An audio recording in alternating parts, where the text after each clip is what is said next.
جو لوگ 15 شعبان کی رات کو نہاتے دھوتے ہیں، اسپیشلی اس رات کو کہ بھئی آج کوئی تہوار ہے یا آج کوئی خوشی کا دن ہے، اور مٹھائیاں کھاتے ہیں یا حلوے پکاتے ہیں، تو وہ زبان سے اس کو تہوار نہ بھی کہیں، اپنے عمل سے ہی بتاتے ہیں کہ یہ تہوار ہے، جبکہ یہ تہوار نہیں ہے۔ اسلام میں کوئی اس کی ایک ضعیف روایت بھی نہیں ہے کہ آپ صلی اللہ علیہ وسلم نے، میرے علم میں نہیں ہے، کم از کم ہو سکتا ہے کوئی موضوع من گھڑت روایت موجود ہو جس میں کوئی کہیں بھی نہیں ہے کہ آپ صلی اللہ علیہ وسلم نے اس رات کو ہمیں نہانے کا حکم دیا ہو، یا اچھے کپڑے پہننے کا حکم دیا ہو، یا کھانے پینے کا یا حلوے کھلانے کا، ہمیں حلوے مانڈے کا ہمیں حکم دیا ہو۔ تو اللہ کا واسطہ یہ بدعت ہے، اس کو ختم کریں اپنے معاشرے سے۔ اور اسلام میں تہوار کا ٹائم دن میں ہوتا ہے۔ عید الفطر، عید الاضحیٰ ہے جس میں ہم دن میں قربانی کرتے ہیں اور کھاتے ہیں، پیتے ہیں، نہاتے ہیں، دھوتے ہیں۔ راتوں کے یہ کام نہیں ہے، رات کو آپ سوئیں یا عبادت کریں۔ تو ایک چیز تو یہ تھی جو میں بتانا چاہ رہا تھا۔ دوسری چیز، اس رات کو قبرستان جانا، دیکھیے اس بارے میں حدیث پیش کی جاتی ہے، مشہور حدیث ہے، لوگ سنتے رہتے ہیں کہ نبی صلی اللہ علیہ وسلم رات کو اٹھے اور امی عائشہ رضی اللہ تعالیٰ عنہ بھی آپ کے پیچھے چلی گئیں، اور آپ صلی اللہ علیہ وسلم جنت البقیع میں مغفرت کی دعا مانگ کے تشریف لے آئے واپس۔ تو یہ حدیث انتہائی درجے کی ضعیف حدیث ہے، اور ایک تو ضعیف حدیث ہے، دوسری بات یہ کہ اگر ہم تھوڑی دیر کے لیے فرض کر لیں یہ صحیح حدیث ہے، اور ہم کہتے ہیں کہ بھئی نبی صلی اللہ علیہ وسلم نے یہ عمل کیا ہے، تو صحابہ میں سے کسی سے ضعیف حدیث سے بھی ثابت نہیں ہے کہ کوئی اس رات قبرستان گئے ہوں۔ حضرت ابو بکر کے بارے میں کوئی روایت نہیں ملتی کہ اس رات قبرستان گئے ہوں، حضرت عمر کے بارے میں کوئی روایت نہیں ملتی، یہ کسی ایک صحابی کے بارے میں نہیں۔ تو آپ مجھے بتائیں کہ یہ کیسی سنت ہے کہ جو صحابہ کی سمجھ میں نہیں آئی اور ہماری سمجھ میں آ گئی ہے؟ تو مشرکین مکہ یہ کہا کرتے تھے لو کان خیرن ما سبقونا الیہ، قرآن مجید کی آیت ہے کہ اگر یہ اسلام میں کوئی خیر ہوتی تو یہ صحابہ ہم سے پہل نہ کرتے، یہ صحابہ نے ہم سے پہل کیا ہے، اس کا مطلب ہے یہ اسلام خیر کا کام نہیں ہے۔ تو مشرکین کو صحابہ سے چونکہ نفرت تھی، اس لیے کہتے تھے کہ یہ چونکہ اسلام کو فالو کر رہے ہیں تو یہ اس کی علامت ہے کہ اسلام خیر نہیں ہے، کیونکہ خیر میں تو ہم صحابہ سے آگے ہوتے ہیں، اپنے بارے میں ان کا یہ اس خوش فہمی میں مبتلا تھے وہ۔ لیکن ہماری رائے کیا ہے؟ ہم یہ کہتے ہیں کہ لو کان خیرن لسبقونا الیہ، وہ کہتے تھے لا سبقونا، ہم کہتے ہیں لسبقونا، کہ اگر کوئی بھی خیر کا کام ہے تو صحابہ ہم سے ضرور اس میں پہل کریں گے، یہ ہو نہیں سکتا کہ خیر کا کام ہم کریں اور صحابہ نے نہ کیا ہو۔ تو اسی طرح میں یہ عرض کرتا ہوں کہ دیکھیں اگر قبرستان جانا اس رات میں سنت عمل ہوتا تو صحابہ یقیناً جایا کرتے، کوئی ایک صحابی تو گیا ہو، یہ کیسی بات ہے جو صحابہ کی سمجھ میں نہیں آئی اور ہماری سمجھ میں آ رہی اور ہم قبرستان جا رہے ہیں اس رات کو۔ چلیں اگلا اسٹیپ تھوڑی دیر کے لیے فرض کر لیتے ہیں کہ نبی صلی اللہ علیہ وسلم جو ایک رات قبرستان گئے، فرض کر لیں وہ حدیث بھی صحیح ہے، یہ بھی فرض کر لیں کہ صحابہ اگرچہ نہیں گئے مگر ہم صحابہ سے بھی زیادہ آگے نکلنے کی کوشش کرتے ہیں اور صحابہ کو سمجھ میں نہیں آیا، ہمیں سمجھ میں آ گیا، تو چلیں فرض کر لیں تھوڑی دیر کے لیے کہ اس رات کو جانا ہم سنت مان لیتے ہیں، آپ کے دلائل ہم مان لیتے ہیں اور صحابہ کی سمجھ میں نہیں آئے لیکن ہماری سمجھ میں زیادہ آ رہا ہے، ہم فرض کر لیتے ہیں، مان لیتے ہیں کہ اس رات قبرستان جانا سنت ہے۔ تو آپ مجھے بتائیں نبی نے جو عمل جس طرح سے کیا ہو اس طرح سے سنت ہوگا، یا آپ اپنی طرف سے جس کو ہم پشتوں میں کہتے ہیں اخپل طریقے سے کرنا سنت ہے؟ نبی نے فجر کی 2 رکعتیں پڑھی ہیں اور ہر رکعت میں 2 سجدے کیے ہیں، آپ اگر فجر کی 3 رکعتیں پڑھیں گے تو کیا نماز ہو جائے گی آپ کی؟ اب آپ دلیل میں یہ کہیں کہ نبی نے فجر کی نماز پڑھی ہے تو مجھ پر بھی لازم ہے، تو بھائی نبی نے پڑھی ہے تو جیسے نبی کے پڑھنے سے آپ پر پڑھنا لازم ہو گیا، تو جس طرح سے پڑھی ہے اسی طرح پڑھنا لازم ہوگا، اخپل طریقے سے پڑھنا لازم نہیں ہوگا۔ تو اسی طرح یاد رکھیں، فرض کر لیں کہ نبی قبرستان گئے ہیں اور یہ قبرستان جانا سنت ہے، تو نبی کس طرح گئے ہیں اور کتنی دفعہ گئے ہیں؟ نبی رات کو چپکے سے اٹھ کے گئے ہیں، کوئی کسی کو آپ نے جمع نہیں کیا، کسی کو بتایا تک نہیں، جو اس حدیث سے پتا چل رہا ہے ہمیں، اگرچہ یہ ضعیف حدیث ہے لیکن فرض کر لیں یہ صحیح ہے، تو کہیں پتہ بھی نہیں چل رہا، چپکے سے قبرستان گئے اور چپکے سے واپس آئے، اور پوری زندگی میں ایک دفعہ گئے، جبکہ ہمارے ہاں ہر سال قبرستان میں لوگ جا رہے ہیں، جب بھی شب برات آتی ہے لوگ قبرستان جاتے ہیں ہر سال، نبی ایک دفعہ گئے اور آپ ہر سال جا رہے ہیں۔ نمبر 2، جاتے جتھوں کی شکل میں، نبی تو چپکے سے گئے ہیں، تو آپ رات کو 2-2:30 بجے ذرا چپکے سے اٹھیں اور تنہائی میں جب قبرستان میں وحشت ہو اور اندھیرا ہو اور وہاں قبرستان جائیں، اتنا دم ہے آپ میں، تو ہم کہیں گے بھئی آپ نے نبی کی سنت کو زندہ کیا ہے۔ لیکن آپ تو جتھوں کی شکل میں جا رہے ہیں، نہا دھو کے جا رہے ہیں، خوشبو لگا کے جا رہے ہیں، تیار ہو کے جا رہے ہیں، اور جو کچھ وہاں خرافات ہو رہی ہیں قبرستان میں وہ تو ساری دنیا کو معلوم ہے، میلے ٹھیلے لگے ہوئے ہیں وہاں پہ، گولے گنڈے بک رہے ہیں، برگر بک رہے ہیں، گول گپے بک رہے ہیں وہاں پہ، اور پھول الگ بک رہے ہیں، ہار پھول قبروں پہ چڑھانے کے لیے۔ کیا بدماشی ہے یہ، کیا منہ دکھائیں گے رسول اللہ صلی اللہ علیہ وسلم کو قیامت کے دن؟ آپ کے سامنے کیا وہ حدیث نہیں ہے کہ نبی صلی اللہ علیہ وسلم نے فرمایا کہ روایت میں آتا ہے کہ کچھ لوگ قرب میدان حشر میں آئیں گے تو ان کے چہرے ایسے ہوں گے جیسے میری امت کے چہرے ہوتے ہیں، میری امت کی شکل ہوتی ہے. حدیث کا مفہوم میں بیان کر رہا ہوں. تو جب وہ حوض کوثر کا پانی پینے کے لیے میرے پاس آئیں گے تو فرشتے ان کو بھگائیں گے، سحقن سحقن. تو آپ صلی اللہ علیہ وسلم پوچھیں گے یہ تو میری امت ہے، آپ تو فرشتے کیا کہیں گے کہ یہ آپ کی وہ امت ہے جنہوں نے آپ کے دنیا سے جانے کے بعد دین میں ایسی چیزیں ایجاد کر لی تھی جن کا آپ نے حکم نہیں دیا. تو آپ کیا فرمائیں گے؟ سحقن سحقن، دور کرو ان سے. تو ایسا نہ ہو کہ ہم قیامت کے دن رسول اللہ صلی اللہ علیہ وسلم کی شفاعت سے محروم ہو جائیں. تو اللہ کا واسطہ قبرستان مت جائیں اس رات، گھر میں بیٹھیں آرام سے، یہیں بیٹھ کے میت کے لیے مغفرت کی دعا کریں. اور اگر آپ سمجھتے نہیں یہ حدیث بالکل صحیح ہے اور جانا لازمی ہے تو پھر تنہائی میں جائیں، ایسے قبرستان کا انتخاب کریں جہاں آپ کے علاوہ کوئی بھی نہ ہو، اور پھر چپکے سے جائیں اور پتلی گلی سے واپس آ جائیں. آپ اگرچہ ہم تو اس کو بھی نہیں مانتے، لیکن اگر کرنا ہے تو پھر اس طریقے سے عمل کریں اگر آپ حدیث کو فالو کرنا چاہتے ہیں آپ اپنے خیال کے مطابق. تو یہ دو باتیں ہو گئی. ایک تیسری چیز کیا ہے؟ کیا قرآن اس رات میں نازل ہوا ہے اور تقدیر کے فیصلے اس رات میں ہوتے ہیں؟ دیکھیے قرآن میں دو جگہ اللہ نے اس مضمون کو بہت وضاحت سے بیان کیا. ایک سورہ دخان میں انا انزلناہ فی لیلۃ مبارکہ کہ ہم نے اس کو مبارک رات میں نازل کیا، اور اللہ نے فرمایا فیہا یفرق کل امر حکیم، اس میں حکمت والے فیصلے ہوتے ہیں اس رات میں. دوسری جگہ 30ویں پارے میں سورہ قدر میں اللہ نے فرمایا انا انزلناہ فی لیلۃ القدر، ہم نے اس قرآن کو لیلۃ القدر میں نازل کیا. اور اس میں بھی اللہ نے فرمایا تنزل الملائکۃ فیہا کہ فرشتے اس رات میں اترتے ہیں باذن ربہم من کل امر، تمام قسم کے معاملات لے کے. تو یہاں بھی اللہ بتا رہے ہیں کہ جو 1 سال کے فیصلے جس رات میں ہوتے ہیں اور فرشتوں کے حوالے کیے جاتے ہیں وہ رات اور قرآن کے نازل ہونے والی رات ایک ہی ہے، یہ الگ الگ راتیں نہیں ہیں. اور سورہ قدر میں اللہ نے فرما دیا واضح لفظوں میں کہ وہ لیلۃ القدر کی رات ہے. تو اتنی وضاحت کے بعد پھر یہ کہنا کہ اس رات میں قرآن نازل ہوا تھا جبکہ اس کے بارے میں کوئی صحیح حدیث موجود بھی نہیں ہے، ضعیف یا موضوع روایتیں ہیں، تو یہ بالکل قرآن پر میں سمجھتا ہوں کہ یہ ٹھیک نہیں ہے، بالکل دلیل کے لحاظ سے یہ کمزور بات ہے. اگرچہ بعض علماء اس طرف گئے ہیں اور انہوں نے تعویل کی ہے، انہوں نے یہ تعویل کی ہے کہ قرآن جو ہے آسمان دنیا پہ آیا لیلۃ القدر میں اور وہاں سے جو نیچے نزول شروع ہوا ہے وہ شب برات میں ہوا ہے، لیکن یہ تعویل عقل سے بعید ہے اور اس تعویل کی ہمیں ضرورت بھی نہیں ہے. دو صحیح حدیثیں ٹکرا رہی ہوں یا قرآن کی آیت کسی ایسی متواتر حدیث سے ٹکرا رہی ہو تو پھر تو وہاں ہمیں تطبیق دینے کی ضرورت پیش آتی ہے، جب قرآن کے مقابلے میں کوئی حدیث ہی نہیں ہے، صحیح حدیث بھی نہیں ہے. حالانکہ قرآن کے مقابلے میں تو فقہا کہتے ہیں کہ اگر صحیح حدیث بھی ہو، متواتر نہ ہو، صحیح حدیث بھی ہو تو وہ بھی ظنی ہوتی ہے، تو اس حدیث کو رد کیا جائے گا، قرآن میں تعویل نہیں کی جائے گی. لیکن یہاں تو صحیح حدیث بھی نہیں ہے، یہاں تو ایک ضعیف روایت ہے، ضعیف اقوال ہیں، آپ اس کو کیسے قرآن کے مقابلے میں لا سکتے ہیں؟ تو جو بالکل بے غبار بات ہے وہ یہی ہے کہ اللہ تعالیٰ نے قرآن مجید کو لیلۃ القدر میں نازل کیا جو رمضان کے آخری عشرے میں ہوتی ہے، اور اسی لیلۃ القدر میں فیصلے بھی ہوتے ہیں. اور بعض لوگ کہتے ہیں اس میں حرج کیا ہے کہ ہم 15 شعبان کو بھی فرض کر لیں، اس میں قرآن نازل ہوا اور لیلۃ القدر میں بھی. بھائی اس سے لیلۃ القدر کی ویلیو کم ہوتی ہے. اللہ تو لیلۃ القدر کی ویلیو بڑھا رہے ہیں کہ یہ ایسی رات ہے جس میں 1 سال کے فیصلے بھی کر دیے جاتے ہیں اور اس میں قرآن مجید کا نزول بھی شروع ہوا. تو جس رات کو اللہ نے جو پروٹوکول دیا ہے وہی پروٹوکول اس کو دینا چاہیے، آپ اس کو کسی اور رات کو نہ دیں وہ پروٹوکول. تو یہ تیسرا مسئلہ ہوا. پہلا مسئلہ حلوے مانڈے کا اور نہانے دھونے کا، وہ بھی غلط ہے. دوسرا مسئلہ قبرستان جانے کا، وہ بھی ٹھیک نہیں ہے. تیسرا مسئلہ کہ اس رات میں قرآن نازل ہوا اور فیصلے ہوتے ہیں، یہ تیسری بات بھی غلط ہے. نہ تو اس رات میں قرآن نازل ہوا اور نہ اس رات میں فیصلے ہوتے ہیں.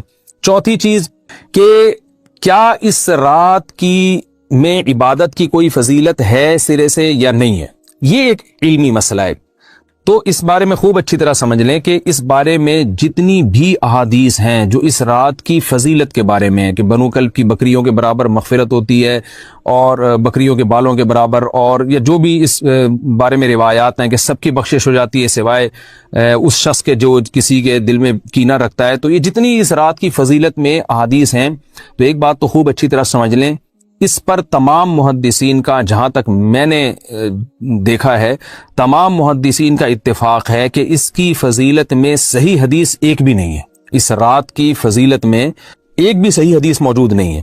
لیکن ضعیف روایتیں اتنی کثرت سے ہیں کہ ایک الگ محدثین کا اصول ہے کہ جب ضعیف روایتیں کی سندیں زیادہ ہو جائیں تو وہ حسن بن جاتی ہے، یعنی قابل قبول ہو جاتی ہے وہ، کیونکہ بہت ساری کمزور چیزیں مل کے اس میں کچھ قوت پیدا کر دیتی ہیں. تو اب جن علماء نے احادیث کے ضعف کی کی طرف دیکھا کہ ایک بھی صحیح روایت نہیں ہے، انہوں نے اس رات کا بالکلیہ انکار کر دیا کہ اس رات کی سرے سے کوئی فضیلت نہیں ہے۔ لیکن جن علماء نے اصول حدیث کی طرف دیکھا اور فقہ کے ایک اصول کی طرف دیکھا کہ کثرت روایات درجہ حسن تک پہنچ جاتی ہیں، ضعیف روایات، تو انہوں نے کہا کہ بالکل اس رات کی فضیلت کا انکار ہی سرے سے کر دینا یہ غلط ہے۔ تو جمہور اس طرف گئے ہیں کہ اس رات کی فضیلت کا بالکلیہ انکار کر دینا یا اس کی عبادت کی فضیلت کا بالکلیہ انکار کر دینا یہ ٹھیک نہیں ہے۔ لیکن کچھ علماء، وہ بھی بڑے محقق علماء ہیں، وہ اس طرف گئے ہیں کہ اس رات کی سرے سے کوئی فضیلت اسلام میں ہے ہی نہیں۔ اب میں دونوں طرف کے علماء کا کچھ تھوڑا سا تجزیہ پیش کرتا ہوں۔ تو جو علماء یہ کہتے ہیں کہ اس رات کی فضیلت ہے اور فضیلت میں کثرت سے روایات ہیں اور اس میں بڑے بڑے علماء داخل ہیں، امام شافعی رحمہ اللہ تعالی جیسے مجتہد بھی ہیں جو اس رات کی فضیلت کے قائل ہیں۔ باقی ائمہ سے مجھے جو ہے نا امام ابو حنیفہ سے کچھ نہیں ملا اس رات کی فضیلت کے بارے میں، اور امام احمد ابن حنبل سے بھی مختلف روایات ملی ہیں، اس لیے میں جزم سے کسی اور امام کے بارے میں نہیں کہہ سکتا۔ لیکن امام شافعی سے بہرحال اس کی فضیلت صراحتاً منقول ہے، اگرچہ انہوں نے بھی اعتراف کیا ہے کہ اس کی روایات کے بارے میں جتنی اس بارے میں روایات ہیں وہ ضعیف ہیں، لیکن وہی ایک اصول ہے کہ جب ضعیف روایات بہت کثرت سے ہوتی ہیں تو درجہ حسن تک پہنچ جاتی ہیں۔ تو اس اصول کے تحت جمہور اس کے قائل ہیں کہ اس رات میں عبادت اگر ہم کرتے ہیں تو دوسری راتوں کی نسبت ہمیں ثواب زیادہ ملتا ہے۔ لیکن جو بعض دوسرے علماء جو بالکل ہی اس رات کی فضیلت کے منکر ہیں، ان کے دلائل میں یہ ہے کہ یہ بات اگرچہ درست ہے کہ اگر ضعیف روایات کثرت سے ہوں تو وہ درجہ حسن تک پہنچ جاتی ہیں، لیکن وہ کہتے ہیں کہ کچھ قرائن ایسے ہیں جن قرائن سے پتہ چلتا ہے کہ جو ہے ان قرائن کو اگر سامنے رکھا جائے تو وہ ان کی رائے یہ ہے کہ پھر ان کا خیال یہ ہے کہ ان کا رجحان اس طرف ہے کہ اس رات کی سرے سے کوئی فضیلت نہیں ہے۔ ان قرائن میں ایک چیز یہ بھی ہے کہ اس کے بارے میں جو روایات ہیں ان میں بہت زیادہ ثواب کی بشارت سنائی گئی ہے۔ تو بعض محدثین کا یہ اصول ہے کہ کسی رات کے بارے میں یا کسی خاص عمل کے بارے میں بہت زیادہ کہیں غلو ہوتا ہے یا مبالغہ ہوتا ہے، غلو تو نہیں کہہ سکتے، تو یہ خود ایک اس طرف اشارہ ہوتا ہے کہ یہ ایک ضعف ہے، اگرچہ یہ کوئی اتنی مضبوط بات نہیں ہے۔ لیکن بہرحال جو علماء اس کی فضیلت کے بالکل منکر ہیں ان کی ایک دلیل میں آپ کے سامنے پیش کر رہا ہوں۔ دوسری بات یہ ہے کہ جو علماء اس کی فضیلت کے بالکل بھی قائل نہیں ہیں ان کی ایک بڑی دلیل یہ بھی ہے، جن میں ہمارے شیخ حضرت مفتی رشید احمد صاحب رحمہ اللہ تعالی بھی تھے، اگرچہ انہوں نے اس بارے میں کوئی صراحتاً فتویٰ نہیں دیا، لیکن وہ یہ اشکال ظاہر کیا کرتے تھے کہ شریعت میں جب بھی کسی وقت کی یا کسی خاص رات کی کوئی فضیلت آتی ہے تو اللہ تعالیٰ اس کو جو ہے وہ اس کا صحیح ٹائم نہیں بتاتے بلکہ اس میں اختلاف ڈال دیتے ہیں۔ اس کی مثال ایسے جیسے جمعے کے دن حدیث میں آتا ہے کہ ایک وقت جمعے میں ایسا آتا ہے جس میں دعا لازمی قبول ہوتی ہے، اب ظاہر ہے وہ بڑا فضیلت کا وقت ہے، تو وہ وقت ہمیں متعین طور پہ بتایا نہیں گیا ہے، اس لیے علماء کا اس میں اختلاف ہوا۔ بعض نے کہا عصر کے بعد، بعض نے کہا کہ 2 خطبوں کے درمیان۔ لیلۃ القدر کو دیکھ لیں، لیلۃ القدر کی فضیلت میں قرآن بھی ہے، بہت ساری احادیث ہیں، لیکن لیلۃ القدر کی رات ہے کون سی یہ اللہ نے اس میں ابہام ڈال دیا۔ طاق راتوں میں 21 بھی ہو سکتی ہے، 23 بھی ہو سکتی ہے، بعض بلکہ حدیث سے 22ویں رات کا بھی ہونا ثابت ہے، زیادہ امکان 27ویں رات کا ہوتا ہے، تو وہ متعین نہیں ہے۔ تو جو علماء کہتے ہیں اس کی سرے سے کوئی فضیلت ہی نہیں ہے، ان کا رجحان وہ ان کی ایک یوں سمجھیں کہ دلیل تو نہیں لیکن ایک استیناس کہتے ہیں اس کو، کہ اس سے ان کے اس نظریے کو تقویت ملتی ہے کہ اگر یہ اس کی اتنی زیادہ فضیلت ہے تو اس کی تعیین میں اختلاف بالکل بھی نہیں ہے۔ تو یہ وہ کہتے ہیں کہ یہ مزاج شریعت کے خلاف ہے، اور تعیین میں اختلاف ہوتا کیوں ہے؟ علماء نے بیان کیا اگر لیلۃ القدر کو متعین طور پہ بیان کر دیا جاتا نا کہ یہی لیلۃ القدر ہے تو بہت ساری اس میں جو ہے نا حکمتیں فوت ہو جاتی، جن میں ایک یہ بھی کہ اس رات میں جہاں عبادت کا ثواب بہت ہے گناہ کا عذاب بھی بہت ہے، پھر اگر اس رات میں کوئی گناہ کرتا تو وہ اللہ کے عذاب سے نہ بچ پاتا، کیونکہ وہ اللہ متعین کر دیا کہ یہ لیلۃ القدر ہے، تو کیسے تم اس میں گناہ کر رہے ہو؟ اب معاملہ اللہ نے مبہم رکھ دیا کہ بھئی یہ بھی ہو سکتی ہے تو اگلے دن بھی ہو سکتی ہے۔ اور ایک فائدہ یہ بھی اس میں رکھا متعین نہ کرنے میں کہ لیلۃ القدر انہی کو ملے جو تلاش کریں، جو پورا عشرہ جاگیں گے ان کو لیلۃ القدر ملے گی۔ اگر اللہ اسپیسیفک دن بتا دیتا کہ 21ویں ہے، 23ویں ہے یا 25ویں ہے یا 22ویں ہے تو بہت سارے لوگوں کو لیلۃ القدر مل جاتی۔ تو اللہ نے جو مبہم رکھا ہے نا، تو ایک رات کی فضیلت اللہ نے بڑھا دی مگر اس کی تعیین میں ابہام پیدا کر دیا تاکہ جو پورا عشرہ جاگے گا اسی کو لیلۃ القدر ملے گی، اس کے علاوہ ہر آدمی کو نہ ملے۔ وہ ایک اللہ کی ایک حکمت ہو سکتی ہے اس میں۔ تو یہ 2 حکمتیں ہیں کہ اس میں گناہ اگر کوئی کرے تو اس پر عذاب نہ آ جائے، کیونکہ اگر متعین کر دیا جائے گا تو پھر گناہ کیسے تم کر رہے ہو اس رات میں؟ تو اللہ نے اس میں بھی ابہام پیدا کر دیا. جو گناہ کرنے والا ہے اگرچہ وہ بڑا گناہ گار ہے اس رات میں، چاہے وہ رمضان کا آخری عشرے میں کسی رات میں بھی گناہ کرتا ہے، لیکن کم از کم اتنا عذر تو ہے کہ اس کو کیا پتا تھا کہ یہ آج لیلۃ القدر ہوگی. تو جو 15 شعبان کی رات ہے اس کی بہت زیادہ فضیلت ہے. تو پھر یہ رات کو متعین کیوں کر دیا گیا؟ یہ ان علماء کی دلیل میں بیان کر رہا ہوں جو اس کی فضیلت کے بالکل بھی قائل نہیں ہے. لیکن بہرحال حقیقت یہ ہے کہ جمہور علماء اس کی فضیلت کے قائل ہیں، کیونکہ یہ جو میں نے دلائل دیے کہ وہ علماء جو اس کی فضیلت کے سرے سے منکر ہیں، ان کے یہ دلائل کو ہم دلیل نہیں کہیں گے بلکہ استئناس کہیں گے. کہ استئناس کہتے ہیں کہ ایک چیز استدلال نہیں ہے بلکہ ان اپنے نظریے کی تقویت کے طور پر ایک چیز کو پیش کر دینا جس سے یہ لگتا ہو کہ واقعی یہ صحیح کہہ رہے ہیں. اس کو استئناس کہتے ہیں، میں جو آسان لفظوں میں سمجھانے کی کوشش کر رہا ہوں. اور ایک استدلال کہتے ہیں کہ ایک ریسرچ کو، ایک پوری تحقیق کو. تو جمہور کا مذہب ایک اصول پر مبنی ہے کہ بھئی اتنی ساری روایات ہیں اور ضعیف ہیں، ان میں ٹھیک ہے کچھ موضوع بھی ہیں لیکن بہت ساری ایسی ہیں جو موضوع بھی نہیں ہیں. تو ضعیف روایات ہیں، جب اتنی کثرت سے ہیں اور اس میں ہے بھی عبادت کا تذکرہ تو عبادت کرنے میں کوئی حرج بھی نہیں ہے. تو لہذا انہوں نے اس کو جو ہے نا اس کو دلیل بنایا ہے اور اصول کے لحاظ سے یہ بات درست ہے. تو اس اصول کو اگر کوئی فالو کرنا چاہے تو اس رات کی عبادت اس کے لیے بالکل ٹھیک ہے اور اللہ کی رحمت سے امید ہے کہ اس میں اس کو ثواب زیادہ ملے گا. تو جمہور ایک طرف ہیں اور بعض علماء دوسری طرف ہیں. تو یہ میں نے صرف اس لیے بیان کر دیا کہ اس رات کی فضیلت میں اتفاق نہیں ہے بلکہ مختلف فی ہے، مجتہد فی ہے، اختلاف رائے اس میں ہو سکتا ہے. تو اگر کوئی عالم اس رات کی فضیلت کا بالکل ہی انکار کرے اور ان علماء کا بھی احترام کرے جو اس رات کی فضیلت کے قائل ہیں تو پھر اس عالم پر رد کرنے کا حق نہیں ہے. دوبارہ میں اپنی بات کو ریپیٹ کرتا ہوں، اگر کوئی عالم یہ کہے کہ اس رات کی سرے سے کوئی فضیلت نہیں ہے تو اس عالم پر طعن و تشنیع جائز نہیں ہے، کیونکہ ان کے بھی کچھ نہ کچھ استدلالات ہیں. ہاں اگر کوئی عالم اس رات کی فضیلت کا انکار کر کے جمہور کے مذہب کو بالکل غلط قرار دیں اور اس عمل کو یہاں اس رات کی عبادت کو بالکل بدعت قرار دیں اور جو اس رات میں عبادت کر رہے ہیں یا اس کی فضیلت کے قائل ہیں ان کو بدعتی قرار دیں تو یہ غلو ہو جائے گا، یہ زیادتی ہو جائے گی جو کہ بالکل غلط ہے. کیونکہ جب دونوں طرف دلائل ہیں تو اعتدال والی رائے اختیار کرنی چاہیے اور کسی ایک طرف بہت زیادہ جھکاؤ یا کسی ایک کو 100% غلط قرار دے دینا، بدعتی قرار دے دینا، یہ درست نہیں ہے. تو ہماری قوم میں ایک مزاج ہے کہ بس اپنی رائے کو مسلط کرتے ہیں اور دوسرے کی رائے کو مانتے ہی نہیں. تو عوام کے لیے کیا ہے؟ لوگ کہتے ہیں مفتی صاحب کنفیوز کر دیا آپ نے، تو لٹکا کے چھوڑ دیا ہمیں. بھائی میں کنفیوز نہیں کر رہا، عوام جمہور کے مذہب کو فالو کرے گی. جمہور میں بڑے بڑے علماء ہیں، وہ اس کی فضیلت کے قائل ہیں اور وہ اس کے قائل ہیں کہ اس رات میں عبادت کرنی چاہیے، تو آپ جمہور کے مذہب کو فالو کر سکتے ہیں. تو اب یہ بات تو ہو گئی جمہور کا مذہب، میں نے آپ کو بتایا کہ وہ اس رات میں فضیلت کے قائل ہیں. تو نوح علیہ السلام نے 950 سال دعوت دی ہے، 40-50 سے زیادہ لوگ ایمان نہیں لائے، 40-50. اور دن میں بھی پکارا، رات کو بھی پکارا، ربی انی دعوت قومی لیلا ونہارا. دن میں بھی گیا، رات کو بھی گیا. اور کیا ہو گیا تھا کہ دیکھ کے نا آنکھوں میں کانوں میں انگلیاں ڈالنے لگے تھے لوگ. اس وقت عمریں لمبی ہوتی تھی لوگوں کی، قد بھی بڑے لمبے ہوتے تھے. نبی صلی اللہ علیہ وسلم نے فرمایا آدم علیہ السلام کا قد 60 گز تھا. 60 گز کتنا ہوگا بھائی؟ یہاں سے وضو خانے تک. پاؤں کتنے بڑے بڑے ہوں گے بھائی، آنکھیں بہت اللہ نے قد دیے تھے پہلے لوگوں کو. گھستے گھستے اتنے سے ہو گئے. اس زمانے میں تو بچے اتنے بڑے پیدا ہوتے تھے، بلکہ اس سے بھی بڑے بچے پیدا ہوتے ہوں گے. میں سوچتا ہوں اس زمانے کا انسان ہم لوگوں کو دیکھ لے، جیب میں ڈال کے چلا جائے گا، بولے گا یہ کیا ہو یار، تم لوگ ہو کیا؟ اور فن خانی ایسے ہے محلے کے دادا ایسے بنے ہوئے ہوں گے. تو چونٹیاں ہیں ہم لوگ تو ان کے مقابلے میں. تو عمریں بھی لمبی تھیں اور قد بھی لمبے تھے. ہوتے ہوتے اتنے سے رہ گئے ہم لوگ. اب آگے پتہ نہیں کیا ہوگا. یہ اگر سب چائنیز بن گئے فیوچر میں جا کے تو پتہ نہیں کیا ہوگا. تو وہ چائنیز اتنے چھوٹے چھوٹے تھائی لینڈ کے لوگ نا، ہم لوگ جب تھائی لینڈ میں لفٹ میں سوار ہوتے تھے تو لفٹ پہ لکھا ہوتا تھا 10 آدمیوں کی جگہ ہے، تو ہم بھی 5 ہی آتے تھے کہ لفٹ کا سائرن بجنا شروع ہو جاتا تھا. ہم حیران ہوتے. آواز صاف آ رہی ہے آپ لوگوں کو؟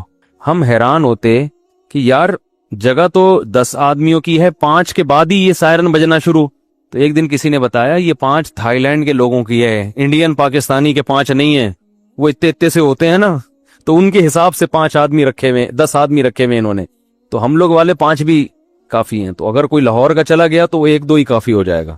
تو نوح علیہ السلام نے دن میں بھی پکارا، رات کو بھی پکارا، ربی انی دعوت قومی لیلا ونہارا.